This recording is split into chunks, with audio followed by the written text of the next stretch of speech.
3 minutes, okay? 3 minutes, yeah.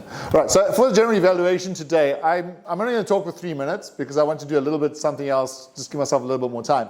However, I want to focus on the leadership of this meeting. And I must say, Kelly, from the get-go, you were leading this meeting very well. You were like really communicating well with me. You were communicating well with the members in the club. You were asking me, hey, can I put some suggestions inside the club group chat? You really led well from the beginning. You actually approached me about a week ago, Paul, what is your evaluation? Who's a leader you admire? And I completely forgot that I was the GE until Lila reminded me.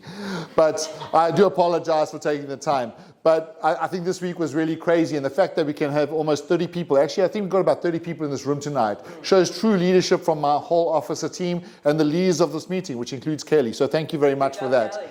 For the leadership of this meeting, when I look at the leaders who lead in the club, you know, Joseph Culpin is a fantastic example of leadership. He's communicating with everybody. He's setting up live, did we do it this week? But he's setting up these group chats, these video chats in the week for the meeting preparations. This is true leadership of how do we apply excellence. Joe and I, every Monday after a meeting, we go and sit in a coffee shop and we spend an hour deconstructing the meetings. What can improve the next meeting? How can we make it better? These little microphones came from that.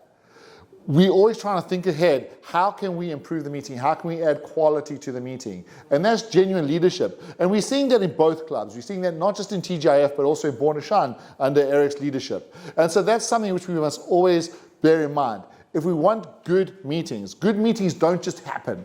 Good meetings come from good leadership. Are there areas we can improve? Yes, there are a few areas we can improve. For example, you know, the GE cannot forget he's the GE. That's very important.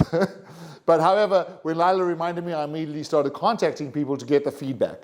Other things we could improve in the meeting is maybe like when people are coming in when the meeting's already started, just ask them, you know, take a break, don't come in, it's a little bit disruptive. Just wait for the speaker to finish, then come in, instead of having any disruption at the back of the room while speakers are speaking. I think that's important.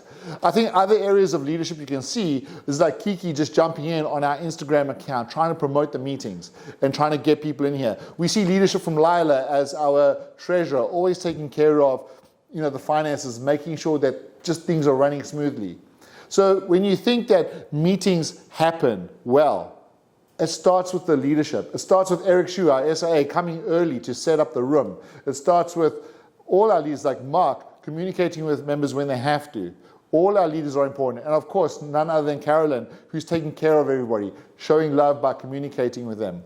These meetings don't come together without leadership. And today, I think, was a very good example of a meeting. And Jory and I will sit down and talk about areas that can improve on Monday. Yep. But I think for now, I would just like to congratulate everybody who ran this meeting, because there are things we can change to improve. But all in all, I think this was a really good meeting. So thank you all who led this meeting. I do appreciate it. With that, that's the end of my...